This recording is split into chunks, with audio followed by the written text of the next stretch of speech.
नमस्कार भावांनो. जसं मी बोललो होतो की आज 7 वाजता लाईव्ह येईल. तर जसं की मी बोललो होतो की भरपूर सारे विषय आरक्षणाच्या बाबतीत निघत आहेत. काही जण कुरघोड्या करण्याचा प्रयत्न करतायत, ओबीसीचे मोर्चे मराठा आरक्षणाच्या विरुद्ध लढतायत, आपलाच समाजातले काही भाऊ आपल्याच आरक्षणाविरुद्ध बोलतायत. त्याच्यानंतर समन्वय कसा फायदा उठवतायत, वकील लोकांचं कोर्टात काय चाललेलं आहे, आणि त्याच्यानंतर पैशाच्या बाबतीत असे भरपूर सारे विषय मी घेऊन आलेलो आहे आज. आणि तुम्हाला एक सांगायचं झालं तर तुम्हाला सगळ्यांना माहिती आहे, मी नुसतं फेसबुकवरतीच बोलत नाही, तर मी ॲक्च्युली जेवढ्या सभांना शक्य होतं सगळ्या सभांमध्ये जातो. आणि समन्वयक म्हणून नाही, सामान्य मराठा म्हणून जातो. कारण समन्वयक पद घेण्यासाठी तुम्हाला भरपूर सारे प्रयत्न करावे लागतात, पण मला समन्वयक काही बनायचं नाही. त्याच्यामुळं मी भरपूर सभांना जातो, भरपूर समन्वयकांसोबत बोलतो, अभ्यास करतो, माहिती घेतो, संघटनांच्या अधिकारी पदाधिकाऱ्यांसोबत बसतो, बोलतो. त्याच्यामुळे भरपूर साऱ्या गोष्टी माहिती होतात आणि त्या सांगायचा प्रयत्न मी करत असतो. तर आरक्षणाच्या बाबतीतच आता मी जे बोलणार आहे ते भरपूर लोकांच्या मनाला टोचणार आहेत, कदाचित नंतर धमक्या पण येऊ शकतात. असो, माझ्या सगळ्यात पहिले आता चालू करतो. सगळ्यात पहिले अशा भावांसाठी की जे म्हणतात की आम्हाला आरक्षणाच्या कुबड्या नको, आम्ही सक्षम आहोत, आम्हाला पैसा भरून आम्ही प्रयत्न करू, किंवा पैसा भरून आम्ही कॉलेज शिक्षण करू, पण आम्ही आरक्षणाच्या कुबड्या घेणार नाहीत. तर अशा भावांना मला एक सांगायचं आहे की आरक्षण तुमच्या आमच्यासारख्यांना अजिबात नको आहे. पहिली गोष्ट, कारण जेव्हा आरक्षणाचा विषय निघाला तेव्हा सर्वप्रथम मराठा होते की ज्यांनी आरक्षणाला विरोध केला होता स्टार्टिंगला.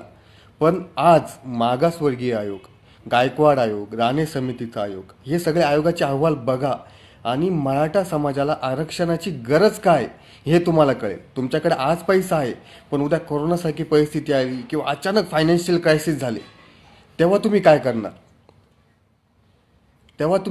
आज पैसा आहे, उद्या असेल का नसेल कशावरून? आणि तुम्ही दुसऱ्यांना कसं कूल आहे, आम्ही कसं कूल आहे, आम्ही एज्युकेटेड आहे, आम्ही शिक्षित लोक आहे, आम्ही कूल आहोत म्हणून आम्हाला आरक्षणाची गरज नाही, हे तुम्ही दुसऱ्यांना दाखवण्याचे प्रयत्न नका करू. पहिले परिस्थिती बघा. आज 93% मराठा हा मागासवर्गीय झालेला आहे. हा कशामुळे झाला, का झाला, याचा अभ्यास करा आणि त्याच्यानंतर तुम्ही बोला की आरक्षणाच्या कुबड्या नको. हे आरक्षण किंवा आरक्षण जे पाहिजेत हे तुमच्या आमच्यासारख्याला नाही पाहिजे. जो शेतात राबतो, ज्याचे 2 वेळेस खायचे हाल आहे, की ज्यांची मुलं मोठे मोठे शिक्षणाचे स्वप्न बघतात किंवा एखादा सरकारी अधिकारी व्हायचे स्वप्न बघतात, ते कधी बघतील? कधी होतील? जेव्हा ते शिकतील तेव्हाच होतील. आज तुम्ही विचार करा, ओपन कॅटेगरीला मेडिकलसाठी किंवा इतरसाठी असं समजा की 2-3 लाख रुपये एका वर्षाची फी आहे. 2 लाख रुपये एका वर्षाची म्हणतोय मी, 1 लाख रुपये धरू आपण. साधारण 3 वर्षाचं आपण कॉलेज धरू तर 3 लाख फी होते. जिथं ओपनवाल्यांना 3 लाख फी आहे, तिथं ओबीसींना जवळपास 2 लाख आहे ओबीसींना. त्याच्यानंतर बाकीच्या SC-NTच्या कॅटेगरींना 20,000 ते 25,000 रुपये. जर विचार करा, मराठ्यांना आरक्षण मिळालं, जिथं 3 लाख भरायचे तिथं तुम्हाला 2 लाख जरी भरता आले, एका वर्षाचे 1 लाख रुपये तुमचे वाचले, असे 3 वर्ष तुमचे 3 लाख रुपये वाचले, तर तुमचं शिक्षण झाल्यानंतर तुम्हाला ते 3 लाखाचा काहीतरी बिझनेससुद्धा स्टार्ट करू शकतात तुम्ही. हा एक विचार करा. याच्यासाठी आरक्षण पण जरुरीचं आहे. हे शिक्षणातलं झालं.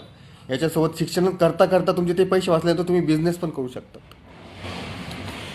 अशा भावांसाठी हे माझं उत्तर होतं की तुम्ही म्हणतात ना की आरक्षणाच्या कुबड्या नको, तर पहिले गायकवाड आयोग, राणे समिती आयोग, मागासवर्गीय आयोगचे अहवाल वाचा, तर तुम्हाला सगळं कळून जाईल आणि मग तुम्ही विचार निघा, तुम्ही स्वतः या आरक्षणात सामील होशाल. त्याच्यानंतर सभा.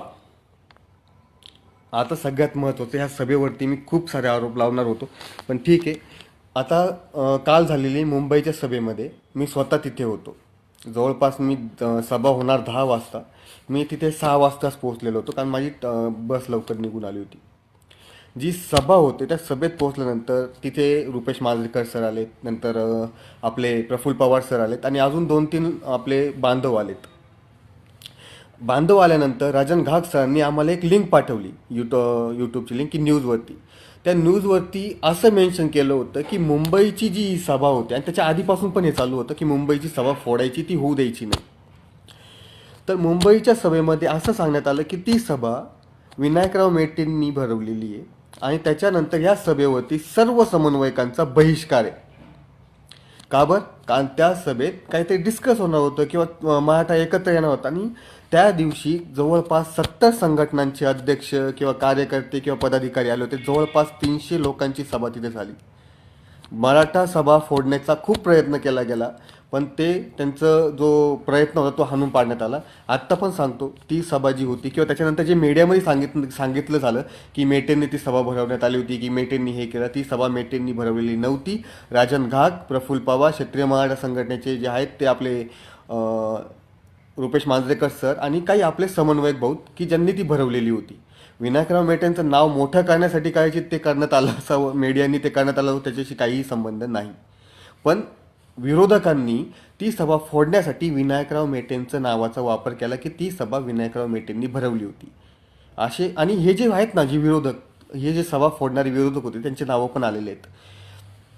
तर हे जे लोक आहेत हे आपलेच मराठा आहेत. जे गट पडले आहेत ना समन्वयकांमध्ये, विविध गट, की मी मोठा व्हायचा प्रयत्न करतोय, माझं अस्तित्व आहे, जोपर्यंत एक लक्षात ठेवा, जोपर्यंत आरक्षणाचा हा मुद्दा आहेत ना तोपर्यंतच समन्वयकांचं आयुष्य म्हणतो मी, आयुष्य. कारण जोपर्यंत मराठा आरक्षणाचा निकाल लागत नाही तोपर्यंत समन्वयक त्यांचे घरं भरत राहतील.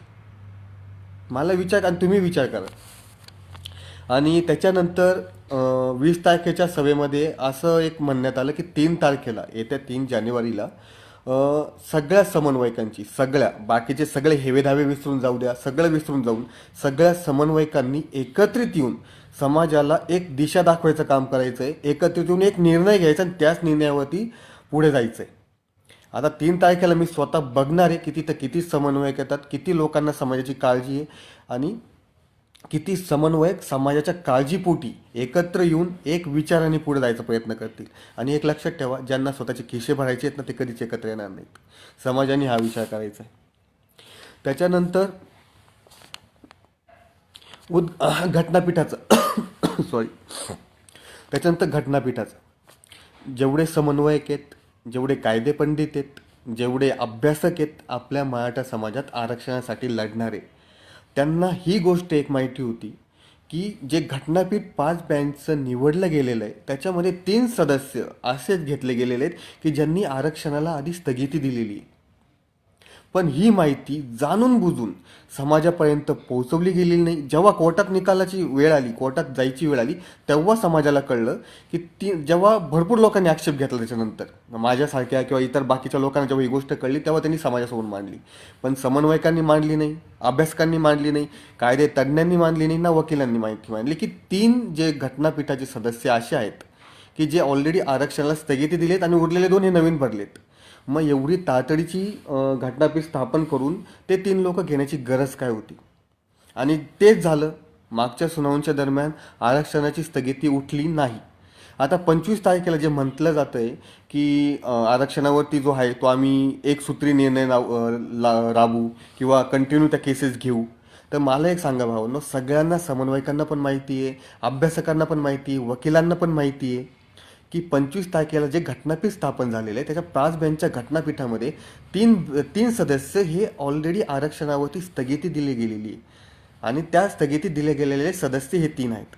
मग 2 लोक जरी बोलले की आरक्षणाची स्थगिती उठवा किंवा मराठ्यांना आरक्षण द्या, तर मग बाकीचे हे 3 लोक जर नाही म्हटले तर मेजॉरिटी कोणाची येते याच्यावरती विचार करा.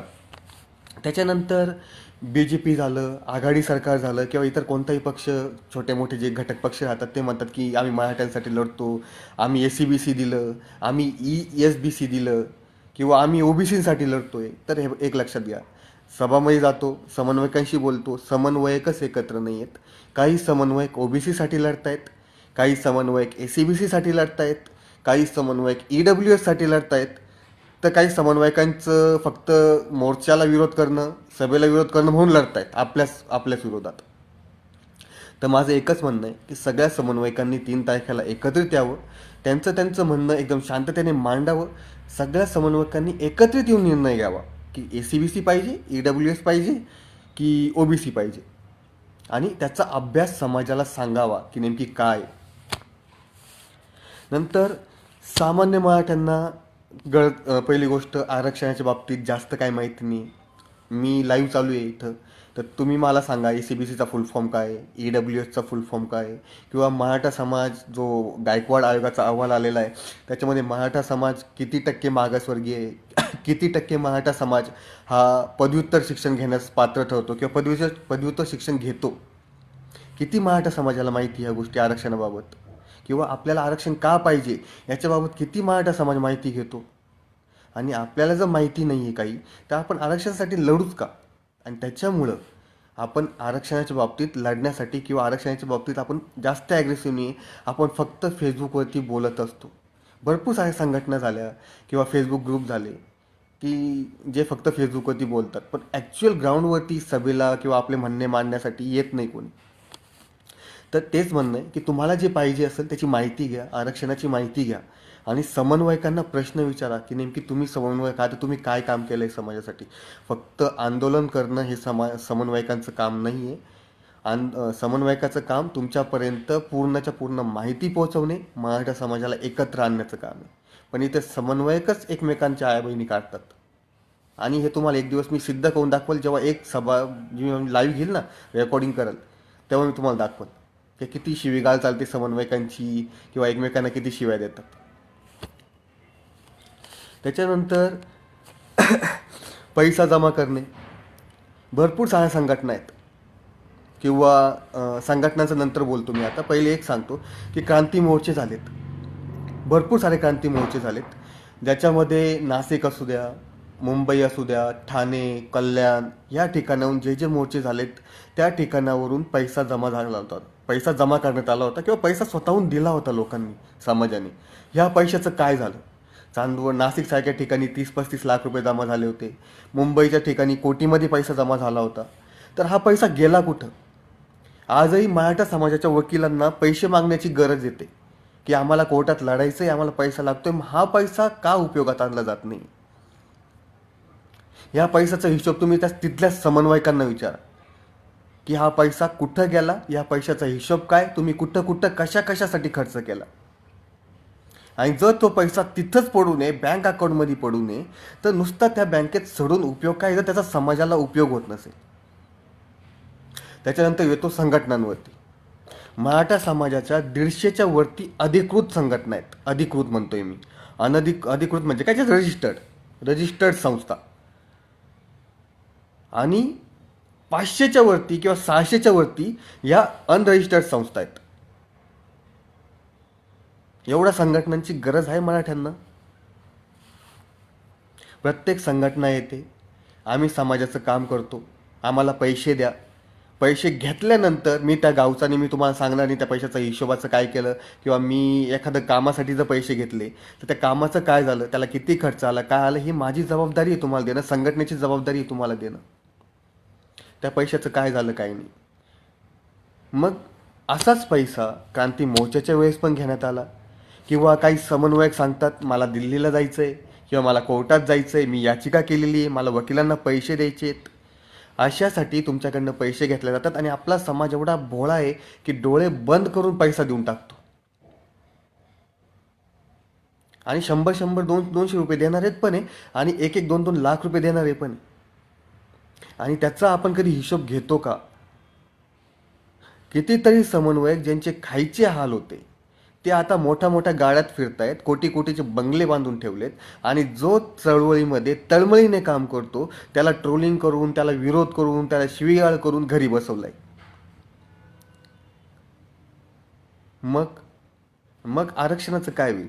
आजही मी सांगतो, घटनापीठ आहे, त्याच्यामुळं 25 तारखेला किंवा त्याच्या पुढं काय निकाल लागेल काहीच सांगता येत नाही. समन्वयक एकत्र नाही आहे, त्याच्यामुळे जर हेच एकत्र नाही तर मराठा समाज कुठून एकत्र येणार, माझा हा पुढचा प्रश्न आहे. आणि मराठा समाज पुन्हा त्यात अजून मराठा समाजात गट पडलेत की आम्हाला आरक्षणाच्या कुबड्या नको, किंवा आम्ही पैसे भरू शकतो, आम्हाला काय म्हणतात ना, भीक नको, सरकारची भीक नको. अरे पण बाबांनो, जी आरक्षणाची सबसिडी तुम्हाला मिळते किंवा जी फी माफी तुम्हाला मिळते ते तुमच्या आमच्यासारख्या लोकांनी काम करून, आपल्या वडिलांनी आजोबांनी काम करून जो टॅक्स सरकारला भरतात ना, ह्या टॅक्सचा तोच पैसा आपल्याला राहतो. आपण भीक नाही, आपला हक्क घेतोय. हा पैसा आपण ऑलरेडी सरकारला जमा केलेला राहतो. याचा तुम्ही विचार करा. आणि हे आंदोलन किंवा हे आरक्षण त्यांच्यासाठी पाहिजे की ज्यांना फी भरण्याची कॅपॅसिटी नाही आहे, किंवा जे आधीच आरक्षणाचा एवढा फायदा घेऊन बाकीच्या साऱ्या आपल्या मराठा समाजाला कुरघोडी करायचा प्रयत्न करतायत, त्यांच्या विरोधात हे आंदोलन आहे. मराठा समाजाला आरक्षण नको ना, नका देऊ, पण इतरांचं पण कॅन्सल करा. आर्थिक तुम्हाला वाटतं ना की, आणि हा पुन्हा एक अजून आपल्या भरपूर लोकांमध्ये हा गैरसमज आहे की समान नागरी कायदा. तुम्हाला एक सांगतो, समान नागरी कायद्यामध्ये फक्त नागरिकांच्या हक्कांचा विचार केला गेलेला आहे. त्याच्यामध्ये आरक्षणाची कोणतीही तरतूद नाही. स्वतः जाऊन अभ्यास करावा समान नागरी कायद्याचा. पहिले मला पण असं वाटत होतं, पण मी अभ्यास केला. मला एका जणांनी सांगितलं की नाही बाबा, असं असं आहे, तू जाऊन अभ्यास कर. तेव्हा मी तो अभ्यास केल्यानंतर मला कळलं की समान नागरी कायद्याचा आणि आरक्षणाचा कोणताही संबंध नाही. तेच सांगतोय तुम्हाला. आता जास्त लांबवत पण नाही मी हा लाईव्ह. फक्त एक सांगतो, भरपूर संघटना, त्याच्यानंतर समन्वयक हे पैसे खाऊ झालेले आहेत की जे मराठ्यांच्या ज्या सभा होतात किंवा आंदोलनं होतात, मोर्चा होतात, त्यांना फोडण्याचा प्रयत्न करतात, किंवा ज्या होत असतील त्या BJP पुरस्कृत आहेत असं सांगण्यात येतं. तर मला एक सांगा भावांनो, आंदोलनं BJP सरकारच्या काळात पण निघाले होते. मग ते आंदोलन राष्ट्रवादी पुरस्कृत होते का? ते तर लाखोचे मोर्चे होते. आता तर BJP सरकार विरोधात आहे. आता हजारोचे पण मोर्चे निघत नाही. 1,000 लोक सुद्धा राहत नाहीये मोर्चामध्ये. आणि मोर्चे किती निघालेत? मोजून 3 ते 4 निघाले असतील. मग कोणते मोर्चे BJP पुरस्कृत आहेत? तुम्हाला आम्हाला सगळ्यांना माहिती आहे की BJPकडे आज किती पैसा असेल. आणि त्यांनी जर आंदोलन करायचं ठरवलं किंवा आंदोलनाला पैसा वाटायचा ठरवला किंवा सभांना पैसा वाटायचं ठरवलं, तर किती मोठ्या प्रमाणात आंदोलनं होऊ शकतात. तेव्हा 7 लाखांचे, 8 लाखांचे, 10 लाखांचे मोर्चे निघाले होते. BJPने ठरवलं तर 25-25, 30-30 लाखाचे मोर्चे काढू शकतो मग तो. पण हा डाव का खेळला जातोय किंवा विनायकराव मेटेंचं नाव का घेतलं जातंय की मोर्चे जे निघतायत किंवा ज्या सभा होत आहेत त्या होऊ नये. मराठा समाजाला ॲक्च्युअल आरक्षणाच्या बाबतीत स्थिती जी काय आहे ती माहिती होऊ नये. हे लोक एकत्र आले तर आरक्षण मिळवून राहतील. अशा दलालांना तुम्ही ओळखा. आणि जे पण एक लक्षात द्या, संघटनेच्या विचाराने कधीही चालू नका. संघटनेने सांगितलेलं कामं करा, पण तुमच्या विचाराने करा, तुमच्या विचाराने चाला. कोणत्याच मराठा नेत्याच्या विचाराने चालू नका. तो किती योग्य आहे किती अयोग्य आहे हे स्वतः विचार करा आणि स्वतःच्या विचारांनी चाला. स्वतः अयोग्य काय योग्य काय हे ठरवा. ना कोणता समन्वयक, ना कोणता संघटना. तळमळीने काम करणारे लोक हे तळमळीने बोलतात आणि त्यांची परिस्थिती आजही क्रांती मोर्चाच्या आधी तशीच होती जी आज आहे. आणि त्यांना विरोध जास्त होतो. ठीक आहे भावांनो, आत्ता पण विचार करा. कोणालाही पैसा देताना विचार करा. कोणत्याही बाबतीत किंवा कोणाचंही ऐकताना, किंवा मी चेतन शेवाळे तुम्हाला आज एवढं सांगतोय, चेतन शेवाळे पण काय सांगतो याचा नंतर विचार करा. म्हणजे पहिले विचार करा की चेतन शेवाळे सांगतोय म्हणजे किती खरं आहे की किती खोटं आहे हे बघून विचार करा. चेतन शेवाळे सांगतोय म्हणून आम्ही करू, तसं काहीच नका करू. विचार करून निर्णय घ्यावा. ठीक आहे. आणि 25 तारखेला निकाल काय लागेल ते आता बघूया. 25 तारखेला 25 तारखेनंतर निकाल लागेल, लगेच नाही होणार आहे. आणि सगळ्यांना विनंती करतो की मराठा आरक्षणावरती अभ्यास करा, आंदोलनात सामील व्हा. तुम्हाला घरी बसून आंदोलन पण करू शकता, तुम्ही सोशल मीडियावरती आंदोलन करू शकता. सोशल मीडियावरती पूर्ण जे असतात त्यांचा बाजार उठवा. जे समन्वयक तुम्हाला दिसतात की हे लोक पैसा खाऊयेत, हे लोक बाजार उठवत आहेत किंवा समाजाचं खेळखंडोबा मांडून ठेवला, त्यांचा बाजार उठवा. आणि जर तुम्हाला कोण काय बोललं, तुमच्या मागे ती फळी मी उभी करून देऊ शकतो. ठीक आहे. जय जिजाऊ, जय शिवराय भावांनो.